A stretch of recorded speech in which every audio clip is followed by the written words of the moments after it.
Assalamu alaikum, hurmatli seyircilerimiz. Bu kunun esas hadiselerin hakkında bizim muhbirlerimiz tarifeti bugün programımızda. Kırım Aqta bütün dünya bilecek. Millet telekanalının ve Dış İşler Nazırlığının vekilleri Kıtayda ziyaret geçiriyorlar. Paytaxtımızda genotsid kurbanları olgan Ermenilerinin hatarasını andılar. Kırım köprünü Tavrida trassası ile bağlayacak yol damartası hazır. Gazsız yaşayış Zikiye Yakubova öz meselelerinden hakimiyet vekillerine müracaat etti. Bu ve diğer malumatlarını bizim yayınımızda seyretiniz. Kırımda Osman İmperiyasında genotsid kurbanları olgan Ermenilerin hatarasını andılar. 100 yıl evvelsi 1,5 milyon kabatsız gраждан yok etilgen edi. Matem mirasımı bugün Ahmedjit'te olup geçti. Ermeni diasporası ve pervasız kalmagan adamlar bu yerde toplanıp memorial kompleksi o güne beyaz ve kırmızı karanfillerini koydular. Каждый год мы здесь собираемся, мы вспоминаем своих предков, мы слышим армянскую речь. Мы своих детей приучаем к тому, что историческая память, она вечна, и она должна передаваться с поколения в поколение. Rusya ve Kıtay arasında halkara işbirlik. Kıtay Halk Cumhuriyeti'nden işzeretiyle Rusya Dış İşler Nazırı Sergey Lavrov bulundu. O zenadaşı Van I ile görüştü. İdarilerinin yolbaşçıları Rusya-Kıtay işbirliğini ve aktual mevzularını müzakere ettiler. Onlar arasında Koreya Yarımadası'nda vaziyet, Suriye meselesi ve Afganistan'daki vaziyet. İş ziyareti gidişatında nazırlar Rusya ve Kıtay Dış İşler Nazırlıkları arasında yıltızılgen planı imzaladılar. Ayrı dikkat bu sene iyun ayında Rusya Prezidenti Vladimir Putin Kıtay'a geluvine ayrıldı. Мы констатировали беспрецедентно высокий уровень российско-китайских отношений. Они по праву характеризуются как всеобъемлющее партнерство и стратегическое взаимодействие. Обсудили в деталях текущее состояние, перспективы продвижения двустороннего взаимодействия, включая целый ряд практических вопросов. Отметили высокий уровень двустороннего взаимодействия России и Китая в рамках Шанхайской организации. Rusya Dış İşler Nazırı Sergey Lavrov'nun eyetine Millet telekanalının general müdürü Ervin Musayev kirdi. Çetel kutlevi malumat vasıtaları ile faal işbirlik dünya cemiyetine Kırımda yüz bergen denişmeler haqda malumatını yetkizmege imkan beri. Сегодня мы наблюдаем, как крымско-татарский телеканал «Милет» выходит на международный уровень с целью донесения правдивой информации о тех событиях, о тех качественных событиях, происходящих в республике за последние 4 года. Мы хотим, чтобы мировая общественность услышала эту информацию от первых лиц, от людей, проживающих в Крыму. И эти события происходят, начиная от национальной политики и заканчивая объектами инфраструктуры. Yalta şehrinde Müslüman memleketlerinin jurnalistleri sivilizasiya işbirliği için adlı 4. Halkara Jurnalist Forumu o'z işini başladı. Merasimde 22 memleketten kelgen 50'den ziyade muhbir iştirak etti. Tafsilatlar bizim levhamızda.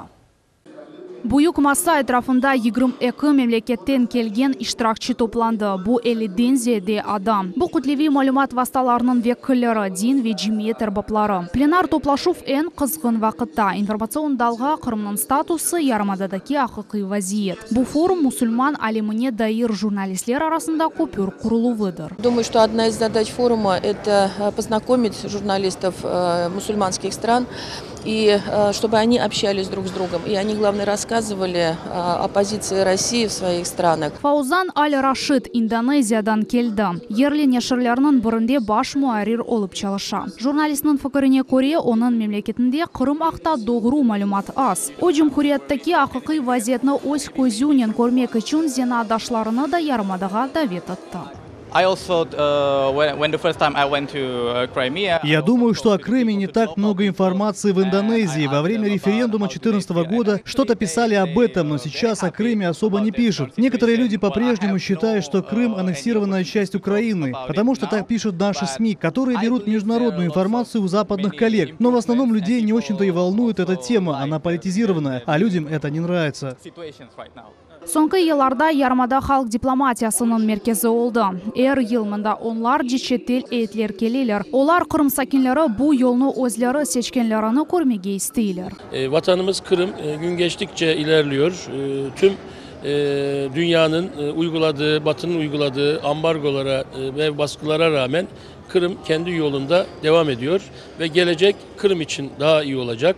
Tüm bu baskılara hep beraber direneceğiz. Rusya Federatsiyasының Devlet Duma mebusu Ruslan Balbek delegatlarga tarif etti ki şimdi Kırım Tatar mevzuatı Rusya'ya karşı propaganda Garp tarafından faal şekilde kullanıla. Forum ise çeşit rivayetlerini aydınlatıp dünya cemaatçılığına hakkatını yetkizmek için tamam meydan olan. Kırım Rusya erkanına kaytarılgan son yarımada medeniyet ve din cihetten gayridan tıklanıp başladı. Начиная от строительного бума, уникальных социальных инфраструктурных проектов, это строительство моста Керченского, эпохального, это строительство аэропорта, который уже открыт и принимает первых гостей полуострова, это трассы Тавриды и многих других объектов. И, конечно же, все, что касается межконфессиональных и межнациональных отношений. Информацион агрессияле күреш алып бармалы. Тамам bunun için musulman memleketlerinin jurnalistleri Kırım'a geldiler. Bu onların hakkatını görmek istegidir. Böyle fikrini Kırım hakimiyetinin vice-premier nazırı Georgiy Muradov bildirdi. Kırım barışık uğrunda күреш noktasına çevrildi. Исламский мир, который представлен здесь своим журналистским сообществом, пробуждается и хочет видеть истину, хочет знать правду. Вы прекрасно знаете, насколько заблокированы все каналы правды в европейских странах и в США. Вот мусульманские журналисты отличаются тем, что они хотят увидеть все своими глазами. Forum teşkilatçıları Tatarstan Cumhuriyeti'nin rehberligi ola. Ularga ise Kırım Devlet Milletler Ara Komiteti yardım etti. Tedbir yarımada rehberliginin kol tutuvu ile geçirildi. Исламский мир, в целом ряд стран воочию сами реально увидели то, на самом деле, как проходит, как сегодня развивается мусульманская умма в республике, каким образом поддерживаются все традиции, религиозные обряды, все соблюдаются, строятся культовые сооружения. Forum iki kısımdan ibaret plenar toplaşıvlar ve medeni kısım. Forumda bir gün devam edecek. Delegatlarını meraklı programa bekley. Olar Bahçesaray'da, Han Saray'da, sonra Akmejit'te, Setitar Cemi'de ve Cuma Cemi kurulgan yerde bulunacaklar. Kırım Yolbaşçısı Sergey Aksyonov ve Kırım Musulmanlarının muftisi Emirali Ablayev ile görüşecekler. Lila Vecat, Ayşe Şulakova, Ramazan Alivapov, Millet için. Халқара журналистлер форумның иштиракчылары Бахчисарайда Ханлар сарайыны ве мешур Занжырлы медресini ziyaret ettiler. 40 адамдан ибарет eyet 20 memleketini taqdim ettiler. Олар qadimi işlerini öz közlerinden gördüler. Musafirlerge obyektlerinin tarixi haqda tarif etmekten gayrı sarayda keçirilgen restavrasion işlerini gösterdiler. Musafirler de boş kolnen kelmediler. Olar sarayının ve medresinin memuriyetine hatıra bakşışlarını hediye ettiler. Jurnalistlerden beraber yürgen ve subet geçirgen Devlet Duma mebusu Ruslan Balbek qayd etkeni bu forum iştirakçıları Kırımda musulman abidelerine ne kadar muqaytlıqnen yanaşkanlarını көре bildiler.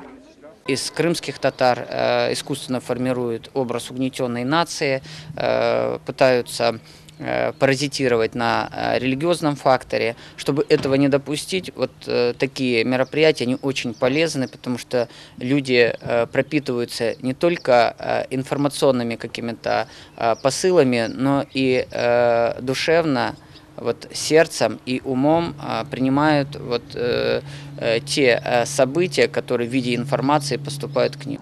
Türkiye'den kelgen jurnalist Hakan Aksay ise Kırım ve Türkiye sık bağlı olğanı qayd etdi.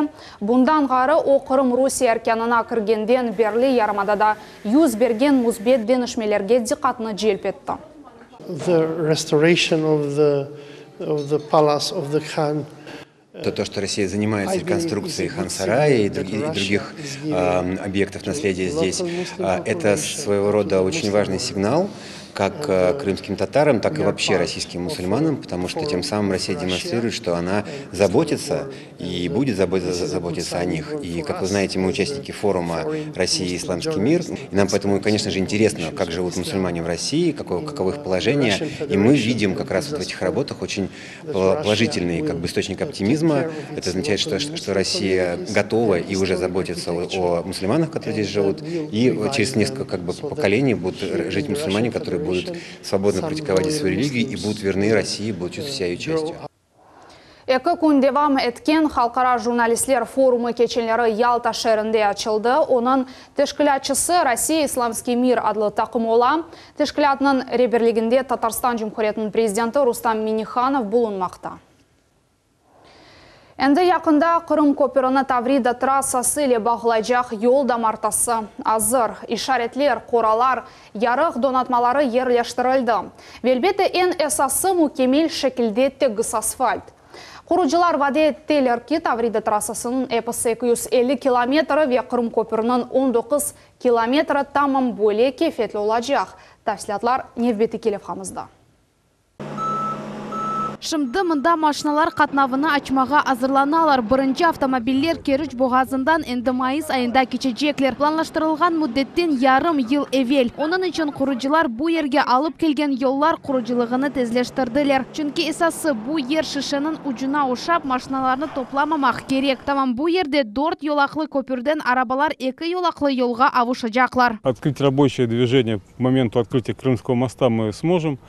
То, что касается пробок, на этом участке пробок не будет, поэтому пропускная способность подходов, она полностью соответствует пропускной способности Крымского моста. Таврида трассасының құруcılığı да ең қызғын шекілде алып барыла. Бұл yol Керічтен Ақярғаджи шehirlerini ve kurort kasabalarini aylanып бармаға имкан бережек. Ратланмаға кеткенлер үшін çok saat devam etken tıkıntılar keçmişte қалмақ кереклер. Bu senenin sonunda машиналар 2 yolақта қатнап başlayacaklar. Максимально комфортно, без задержек, без каких-то пересечений в одном уровне. Он сможет проехать из пункта А в пункт Б, при этом не мешая тем людям, которые здесь живут и на земле, что называется, находятся. Шымды Тавриданың яны дамарталары бір вақытта еді ерде құрула. Язда асфальт sıcaqtan ерімесін, қышта есе суықтан чатламасын деп мақсус қарышмақ қоланыла. Битум ве топрақ қарышыла. Бұның үшін құруcılık бойы асфальт заводлар тікленілді. Олар тек Таврида үшін çalışалар. Это первый опыт подобного строительства с учетом передовых технологий еще на территории Российской Федерации в целом недостаточно плотно применяемых. Надолго дороги хватит? Дороги хватит, да, безусловно. Бұтын ярымаданы кечкен 4 yolақлы yol енді 1,5 yıldan çalışып başlayacak. Керічтен Ақярғаджи етмек үшін 2 saat керек olacak. Tıkıntısız ve en zemanevi trassada. Tavrida bu bütün memleket üçün Kırım kurortlarına alıp kelgen yoldur. Kırım Cumhuriyeti'nin kellері bu sene arты yarımada büdjetine bu sene tahminen 8 milyard ruble koşuldu. Geçken senege bakanda bu aman 15%'ga zedi. 17 milyard ruble ise federal büdjetten elde etildi. Bu hafta bugün Kırım Cumhuriyeti'nin Maliye Nazırı Irina Kivika haber attı. Bu haber Kırım Cumhuriyeti'nin Maliye Nazırlığı o günde Cemiyet Şurası'nın toplaşımında seslendirildi. İştirakçilerge yarımadanın kelleri ve masrafları hafta tarif ettiler. Bundan gari 2018 sene birinci kvartal devamında büdjet becerilgeni ve memleket prezidentinin aylıklar hafta emiri amelge geçirilgeni hafta subet geçti. У нас по-прежнему идет рост заработной платы, рост экономики. Мы вот уже 4-й год подряд стабильно демонстрируем рост по налогу на доходы физических лиц. То есть это не может не радовать, потому что это доходы наших крымчан, они растут. Мы можем судить, исходя из поступлений налога на доходы физических лиц. За первый квартал у нас расходы бюджета составили более 22 миллиардов. По сравнению с прошлым годом это выше. Основные средства у нас бюджет социально направленный на отрасли образования, здравоохранения, соцполитика у нас направлено практически 64% бюджета. Bundan gari Maliye Nazırı Irina Kivika qayd etdi ki, nazırlık açıq malumat teslim etilüvüne büyük dikkat ayıra. İçtimai ağlarda da malumat faal şekilde yerleştirildi, hukuk müesselelerde açıq dersler geçirildi. Мы максимально открыты, и я думаю, что если нам сейчас общественность посчитает, что надо еще что-то поправить в деятельности, мы готовы к критике как бы такой конструктивной, и если нужно, то будем что-то исправлять. Зекея Якубова яшаған evde газ yok. Вақыт odun ve kömür almağa kadının parası yetişmey. Bu meselenen o Devlet Duma mebosuna Ruslan Balibek'e müracaat etti. Bu sual çizildi mi? Bu haqta bizim Nevbeti Kelefhamızda.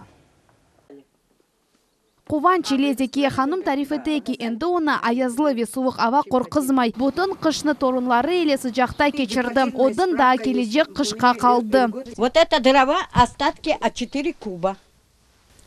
Вот мы топили всю зиму, были в тепле.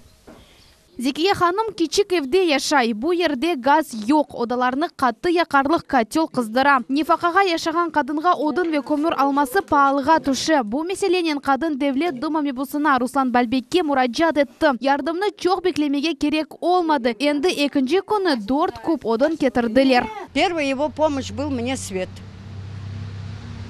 Он мне помог хорошо вылезти с этой ситуации.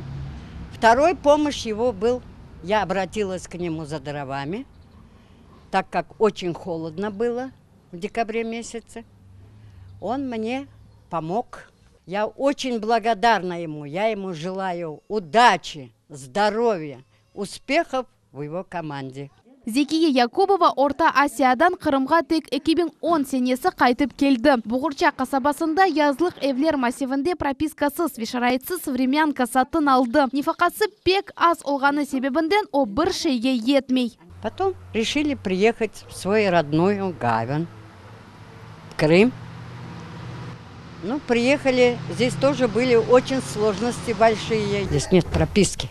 Енді да бір мойы меселені чезмек қалды. Бұл прописка олынмақ. Яқын вақытта Зекия ханым өз евінің сайыбы олмаға үміт ете. Султания Седакаева, Магомед Нестуров, Миллет үшін.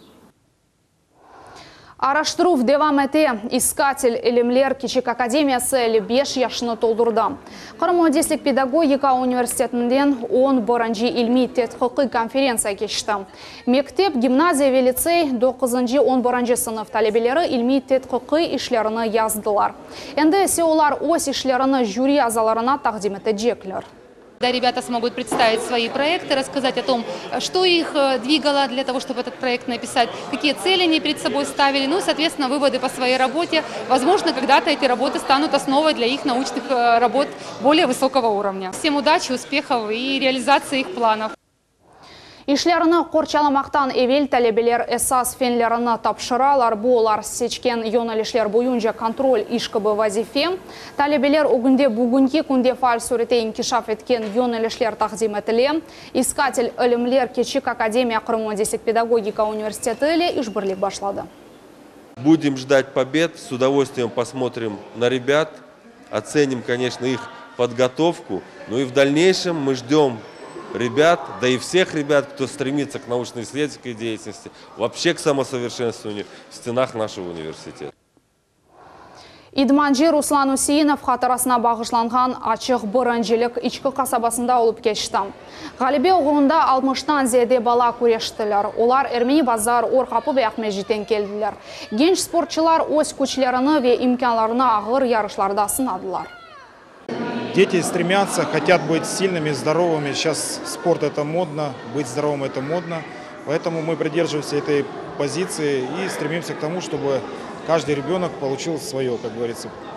То, что заработал, то и получил. На сегодняшний день Федерация карате очень много проводит турниров, как региональных, так и в сельской местности. Данные турниры повышают уровень мастерства спортивного, а также пропагандируют население, а также детей, молодежь к здоровому образу жизни. Аким Джалимов ДЦП хасталығындан азап чеке. Ама бұна бақмадан о фаал суреті спорт еле оғыраша. 3 ел девамында карате она күш ве кувет бере. Генч спортченді 5 медаль казанды. Я и этого тренера знаю. Он у нас тренировал, когда Тимур Шевкетович был занят. Этот тренер был очень хорошим тренером, и он останется в памяти у меня навсегда. Bu noktada yayınımız sonuna yetti. Nevbeteki çıkışlarımızı kaçırmanız, evlerinizge daima iyi haberler gelsin.